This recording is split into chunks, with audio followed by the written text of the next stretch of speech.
Story 1.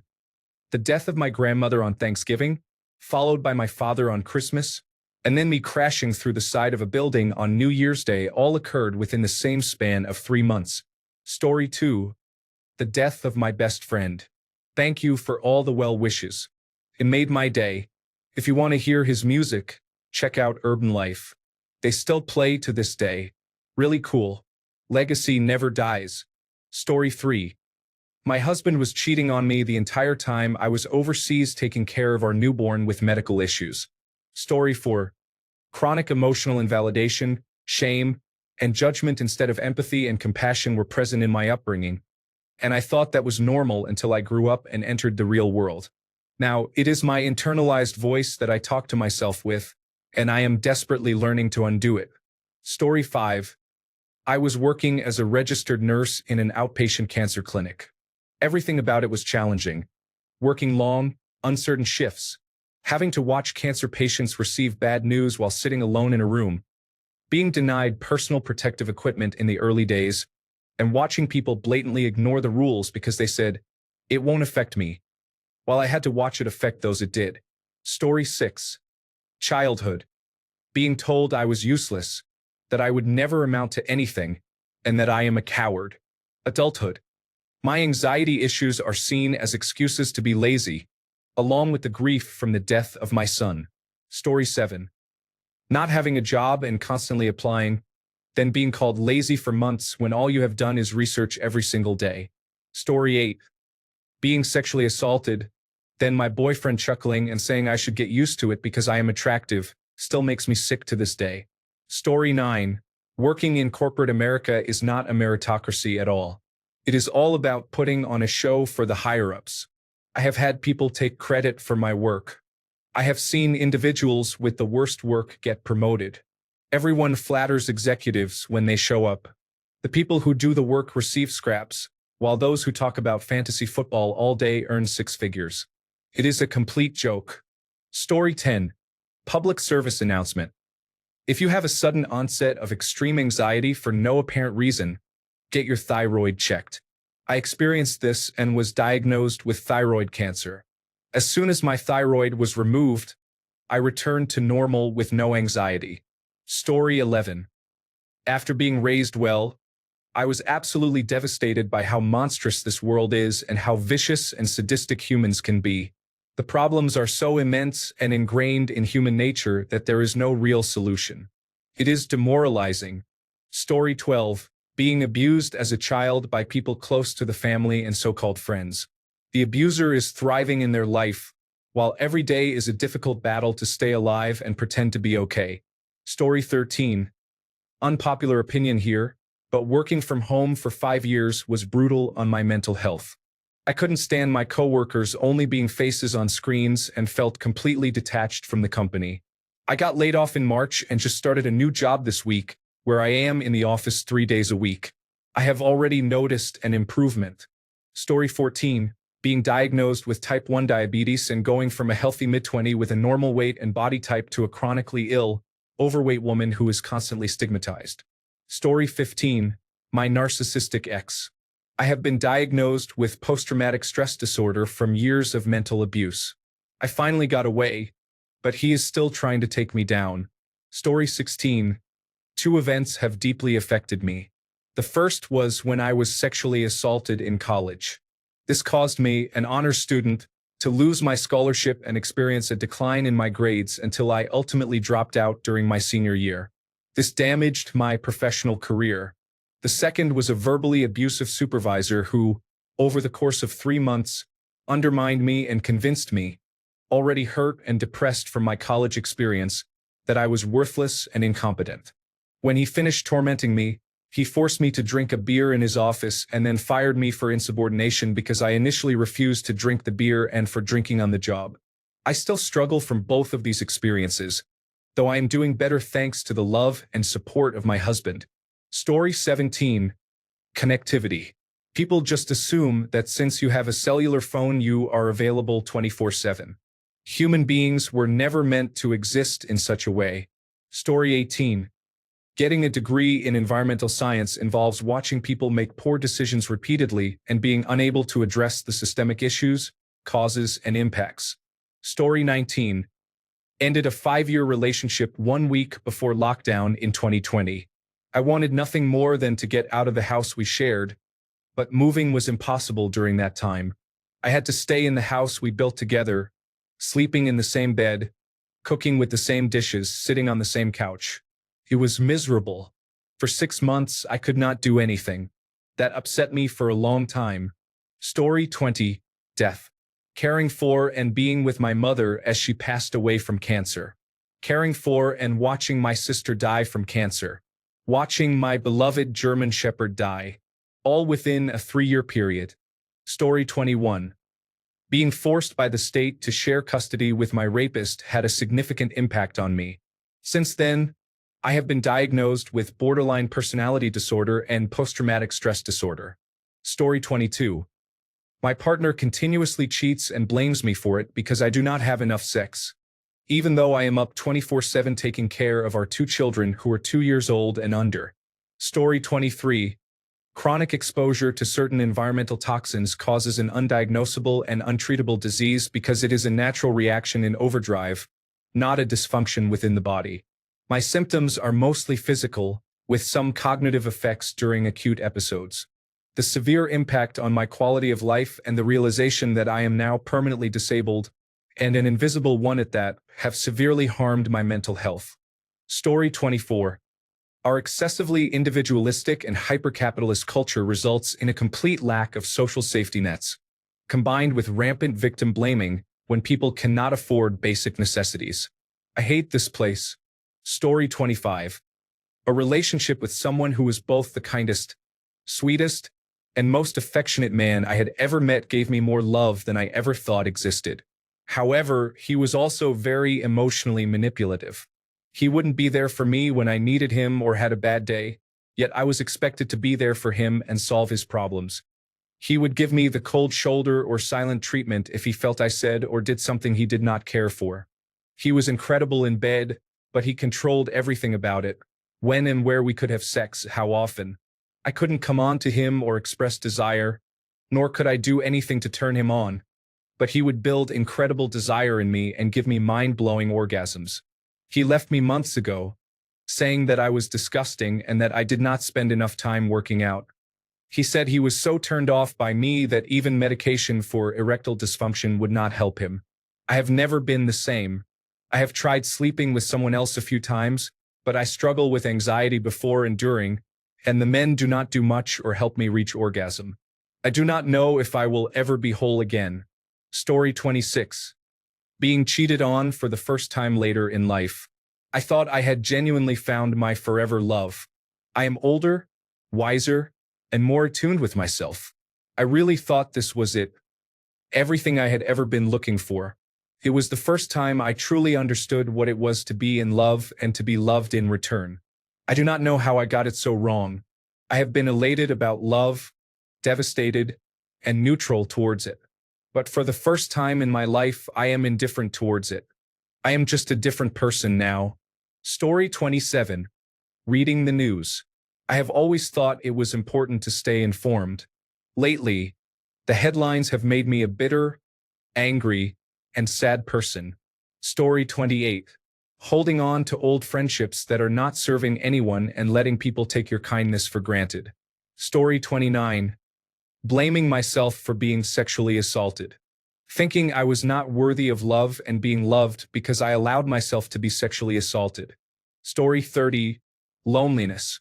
I have been severely depressed and mildly suicidal for the past 7 years because I somehow never recovered. Story 31. I almost got killed by a child at my volunteer work. The child almost got himself killed in the process. He pushed his leg through a glass door and got 2 large cuts. I elevated his leg to prevent him from bleeding out. He was fine eventually, but I was shocked and still dream about it from time to time. Story 32.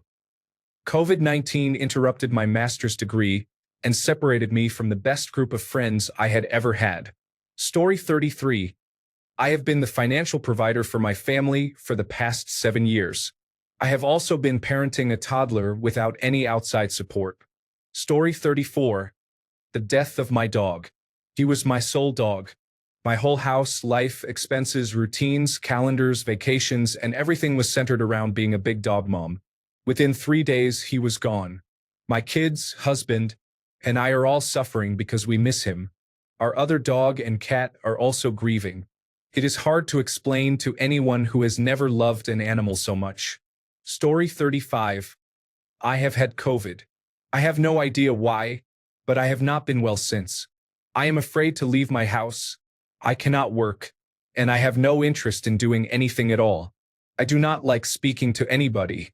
It is a nightmare, and I cannot figure it out or get through it. I worked at least 40 hours a week since 2001 up until the pandemic, and now I cannot do anything.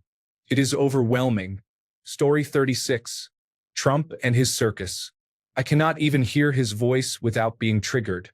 The stress this administration is causing me is making me mentally unwell. Story 37. I am a teacher. I have had students completely destroy my classroom, throw chairs, hurt others, call me names, hit me, and more. The expectation is that when they return to my classroom, usually within 30 minutes, the rest of the class and I act as if everything is fine and even welcome the student who caused harm. Then, I have to face the parents of the victims and take responsibility for allowing their children to get hurt. Meanwhile, the student who threw the chair, physically harmed another student, or verbally abused me receives a coloring sheet and a bag of chips. Story 38. Having a child with autism, then being abandoned by my ex-husband and dragged through court because he said the child was not his and he did not want to raise the child. When I proved with a DNA test that he was the father, he said he would not give up his rights but still will not help. I have aged 20 years in the last 5 years. Story 39. Social media. Reddit is the only platform I check for a few minutes per day. The rest put me in a state of depression, and I even considered suicide because the world seemed to be burning. I feel much better by distancing myself from all the negativity. Story 40. The current state of affairs in this world includes war, environmental destruction, consolidation of power, end-stage capitalism, crumbling mental health and social circles, pain, hurt, and death. Take your pick. Story 41. Having children and experiencing postpartum depression was the worst experience of my life. For 2 years, I told people that things were not right, but I was told it was normal. It has been almost 8 years since giving birth, and I am still not sure what is real and what is not when I think of my memories. Story 42. I had a panic attack 2 years ago that caused me to develop agoraphobia. Soon after, I fell out with a close friend I had feelings for. Luckily, I have an amazing support system, especially my mother and my boyfriend, whom I met a little less than a year later. I am now much more aware of how to manage my anxiety, and I also have medication that helps me. I went from not being able to leave my apartment to now being in the process of getting my visa to live in the United Kingdom with my boyfriend. I have been staying here for 4 months and have gone out a lot for beach walks, feeding ducks, shopping at supermarkets, and soon we will be going to a concert. Overall, I feel like my panic attack completely overwhelmed me but allowed me to become a lot stronger. Story 43. Not having a single friend, being invited to events, asked how my day was, receiving unprompted texts or calls for over 6 years now. I haven't even queued a game with someone in over 6 years despite purchasing games for others to play with me. To add insult to injury, my career is in video games. Basically, the universe locked me into being unsociable to anyone. Over these 6 years, I have developed personality disorders because my brain had to compensate for the lack of social interaction, and I had to become my best friend. What is worse is being self-aware of these issues and not being able to do anything about them, continuing to reflect on my situation and worsening it by acknowledging the decline while still experiencing no social interaction. Story 44. Falling head over heels in love with my wife, only for her to be 7 months pregnant and decide to leave me and move 2,000 miles away. Now, in the process of divorce, I have been a shell of a man for almost 2 years. I don't think this pain is going to go away anytime soon. All I can think about is my daughter and how I need to move across the country to at least be close to her, even if it means restarting my entire life. Story 45. COVID-19.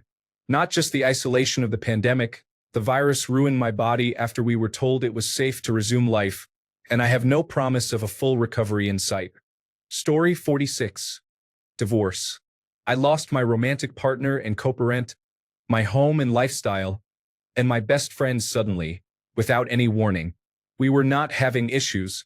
After years of infertility, we finally had a wonderful child we both adored. I was dealing with postpartum depression, which was hard for everyone, but I was definitely getting help and recovering. I kept asking why and never got an answer. The day after the judge signed the decree, I finally learned why. He married her a year later. My combination of mental and physical health issues has made life almost unbearable since then. I am currently unable to work and have been out of work for a while, but my alimony, which was never enough, just ended. I am going to lose my house. Since the divorce, he has purchased acreage, learned to fly and bought a plane, acquired 3 new vehicles including 2 Tesla cars, and remodeled his entire house. They go on 2 to 3 vacations a year, at least one of which is international, and one my daughter gets to select. She is definitely old enough now to notice the extreme disparities in lifestyle between her 2 homes. I feel like a complete failure, and my self-confidence is gone. Story 47. Dating narcissists who subjected me to the full range of abuse. Physical, verbal, mental, emotional, financial, and sexual. Story 48. Childhood abuse. I am almost 40, and I still have to work hard to choose good things instead of self-destruction. I am getting better, though, day by day. Story 49. Changing my medication by adding a mood stabilizer. I became so unbalanced that I stopped all of my medication and was admitted to a unit. Story 50. Being a bus driver is challenging. Most people ignore your existence entirely and do not even acknowledge you if you greet them. Many disrespect you by not paying, knowing that you are unable to do anything about it. The worst part is when passengers become aggressive. There is no safety glass or barrier between myself and an angry passenger. I am seated perpendicular to the passengers in a small cubicle, making it difficult to defend myself if necessary. You are always seen as the bad person. If you drive away on time, people get upset because they missed the bus by a few minutes. If you wait a bit, passengers become angry because they will miss their train at the station. Story 51. The competitive lifestyle of the city destroyed my health. I moved to a remote rural area in a small, charming town of 500 people, and my health has improved. Story 52. Finding out I was epileptic at 22 was shocking. I was making enchiladas for my friends when suddenly I was in an ambulance being told I had a seizure. I proceeded to have seizures every 8 hours or so until they found a medicine that could somewhat keep it under control. Sadly, that medicine made me psychotically angry all the time and eventually stopped working. Realizing that I could fall over dead because my brain stopped working, along with a long list of things that go wrong when it does, affected me deeply over the last couple of years. I finally found a medication combination that seems to be working a few months ago. But I was not meant to be facing my own mortality like this at such a young age. Story 53. Being deceived online was far more destructive than anything I have experienced. I nearly harmed myself over it. Now, I just laugh at how foolish the situation was. Story 54. Living in orphanages despite my family being wealthy, knowing they easily could have afforded to take me in after my parents left but did not want the disruption to their lifestyle, destroyed my sense of self-worth for a long time. 12 years in those places was a lot. People did not tend to adopt boys over a certain age back then. I am not sure if anything has changed. Story 55. A physically, emotionally, financially, verbally, and sexually abusive long-term relationship or marriage. Story 56. Activism. I spent 15 years involved since my teenage years. It damaged both my mental and physical health. I retired and now contribute by doing good for my local community. Story 57. Being widowed twice and facing overwhelming debt after losing my second husband to cancer treatments and care. Story 58. Menopause. They don't tell you it can cause really serious issues like insomnia, new or different, Dizziness and vertigo sometimes occurring together. Anxiety and depression new. Vision changes was 2020 for decades after laser-assisted in situ keratomelusis. My eyes skipped the readers in late 40s and went right into progressives. Migraines. Knew never really had headaches before. Executive dysfunction. My entire organization system for work and home fell apart. Brain fog, spatial awareness, and balance issues. Digestive issues. New. Frequent and persistent urinary tract infections. Creepy crawlies in skin, electric jolts down arms and legs. Change in body odor. I've tried at least 9 deodorants and antiperspirants. What worked today might not work tomorrow. Debilitating joint pain and stiffness. Of course, typical symptoms like hot flashes, night sweats, day sweats, mood changes, issues with sex, and more. On top of all of the above, I also found out I had undiagnosed attention deficit hyperactivity disorder, which probably didn't help when menopause disrupted my life in 2018. I'm still picking up the pieces 6 to 7 years later. Women of Reddit, be aware and prepared. I wish more women had talked to me and told me what to expect. There's more than this, like tinnitus, dryness, and others. I haven't experienced those yet. Story 59. Living in a country of selfishness that does not have any social structure to help those born into poverty. Too many people are brainwashed into believing that social systems are not necessary for a thriving society or economy. Story 60. Dental issues. I was born with bad teeth. I had baby teeth rot and get infected. I had cavities at every dental visit. A few years of depression in my late teens caused my dental hygiene and overall health to collapse, leading to my whole mouth being rebuilt by age 21. I had at least 7 root canals, multiple extractions, some crowns, and cosmetic surgery. I cannot bite into anything. I cannot eat crunchy or chewy food. I have to microwave mozzarella sticks in a puddle of water to make them edible. Everything has to be soft. I cannot eat sugar or much acid. I have to chew slowly and for a long time. Food gets in between all my teeth and it is uncomfortable.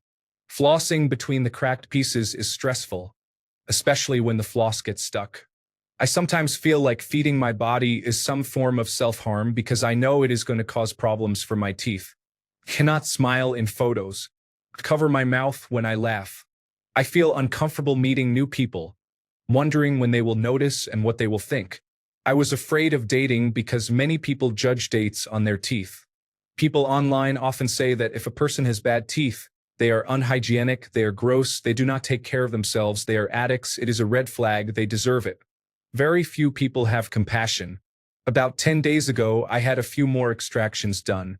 It is the first step toward my first set of partial dentures. I am 34 years old. I was told this would happen when I was 20, but it has been difficult coming to terms with it. I am reminded of my own mortality, my own fragility as a human being. I feel helpless and like my body is betraying me. It is expensive. I am hoping a few more fragile teeth hold on long enough for me to save up to fix them or for my insurance to reset each year. It does not matter how religiously I floss, or if I use prescription toothpaste, or if I have top-tier electric devices for dental care at home. My teeth are bad, the bones are bad. I have dealt with this my whole life so far, enduring nightmares, anxiety, shame, depression, panic, self-hatred, and worthlessness. It is never going to end for me. Story 61. Finding out the man I married is gay and was aware he was gay the entire time made me feel violated physically, emotionally, and mentally. I support his desire to be who he is and do not hold any negative feelings toward anyone's sexuality. But being lied to and used for someone else's motives, whatever they were, has really damaged me. It is hard to feel desirable, wanted, and feminine. Story 62. I started having seizures at 25 years old. I cannot drive and must rely on others who have their own lives and problems. I cannot have a casual drink with a friend. The side effects of medication are difficult. I have no hobbies or activities because I rely on others for transportation. My situation could be much worse, but everyone's experiences are different. Story 63. My best friend married an emotionally abusive and manipulative woman who convinced him to cut me out of his life completely months after I was his best man at their wedding.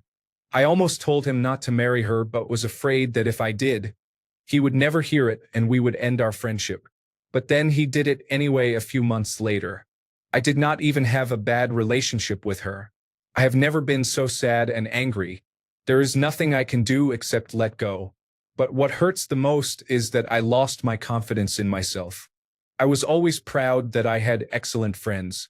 To be hurt by the one I was closest to really cut deep.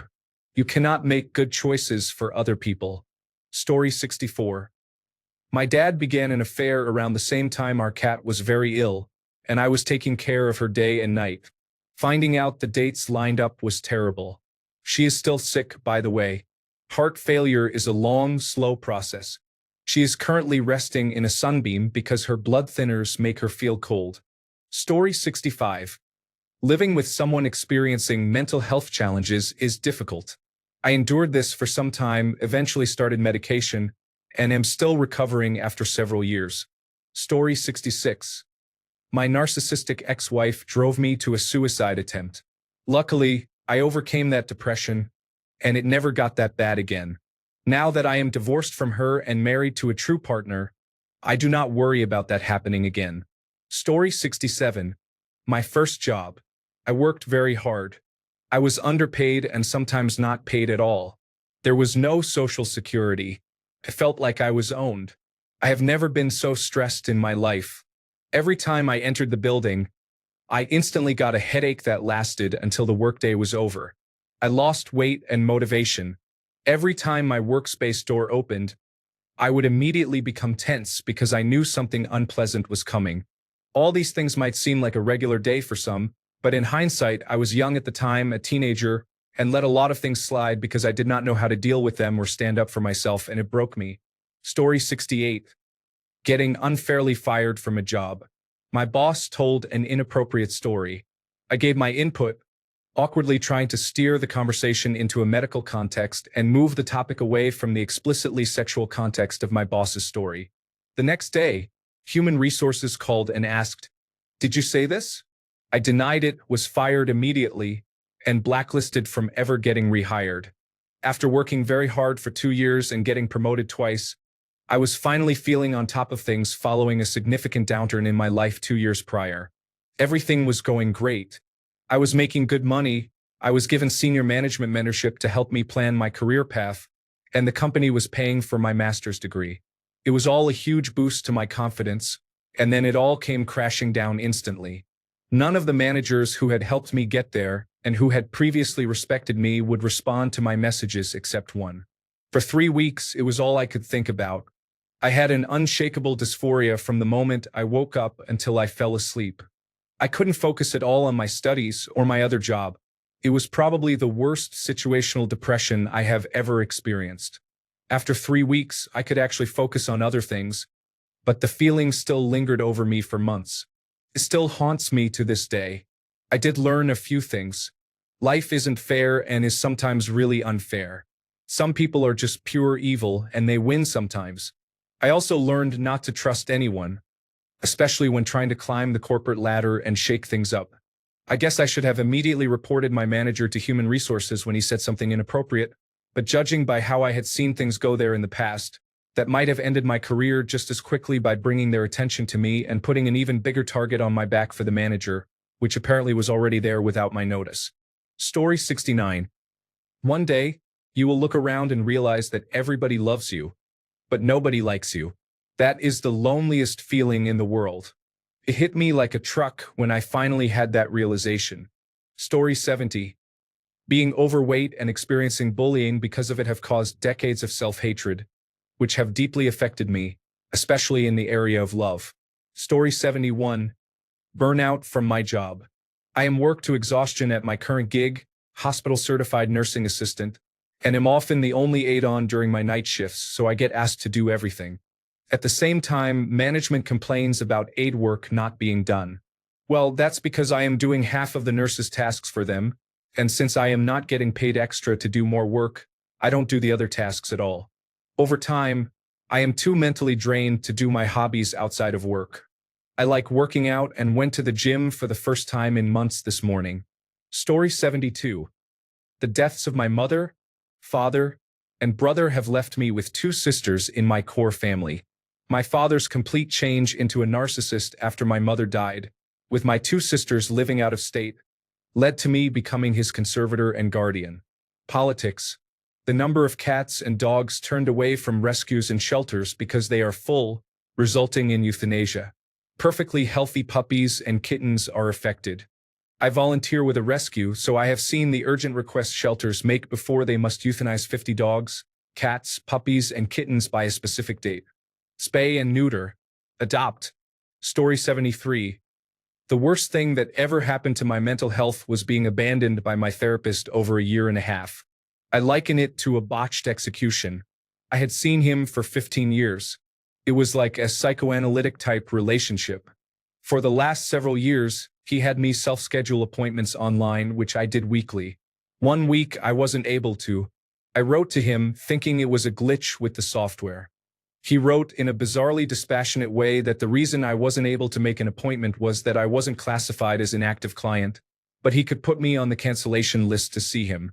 It was so weirdly passive, making it sound like the computer system had done this to me when he was a one-person operation. It was all very strange because I had just seen him, and he had said nothing in the session. So he would see me sporadically as cancellations came up, and during the appointments I tried to figure out what happened, what had changed. He was cagey and strange. He drew it out over a year and a half, seeing me less and less often until not at all. It made me feel crazy, and I was a different person by the end. The entire time he kept denying that anything had changed when obviously everything had changed. That was more damaging to my mental health than having been put on a heavy dose of lorazepam as a child by a psychiatrist to take daily indefinitely, and that was extremely damaging. I say that to point out how corrosive this behavior by the therapist was. Story 74. Losing my daughter to murder would have been enough to break me on its own, but finding her afterward is what truly destroyed my mental health. Story 75. The death of my fiancé. It has been 7 years, and since then, my personality has forever changed. I am no longer the same. All the joy was drained from me. Story 76. Within the last year, my father, grandfather, and uncle all died from separate medical issues. My father's death was completely unexpected. My apartment ceiling collapsed due to water damage, so I had to go through my belongings, handle insurance, and find and move to a new place right before Christmas. My car broke down on Christmas Eve and was a costly repair. My mother started dating a new man, and he moved in with her after she had only known him for 3 weeks. He is a huge, immature bigot. My job has periods of high stress. I could usually manage it, but the worst of my luck happened during this high-stress period. I am concerned about inflation, the election of Donald Trump, the economy, and whether I will have a job by next year. One or two of these things would have been stressful, but together they have left me hollow and numb. Story 77. Pandemic. As a nurse, I work throughout, and despite therapy, I still cannot talk about it. Nightmares, freezing or blanking when people bring it up unexpectedly in conversation, and panic when walking near certain areas of the hospital. I do not know if this is how it will be forever or if I will get over it at some point. Story 78. Traumatic childbirth experience. My baby is 10 months old, and I am affected daily by post-traumatic stress disorder, postpartum depression, and rage. I am not the mother I wanted to be, and I do not trust medical professionals in the slightest. Story 79. Gaining weight and experiencing daily heart palpitations, including premature ventricular contractions and premature atrial contractions. This has caused severe depression and anxiety, leaving me stuck in fight or flight mode for 10 months. Thanks a bunch for sticking around till the end of the video. Remember to subscribe, and until next time, stay awesome and goodbye.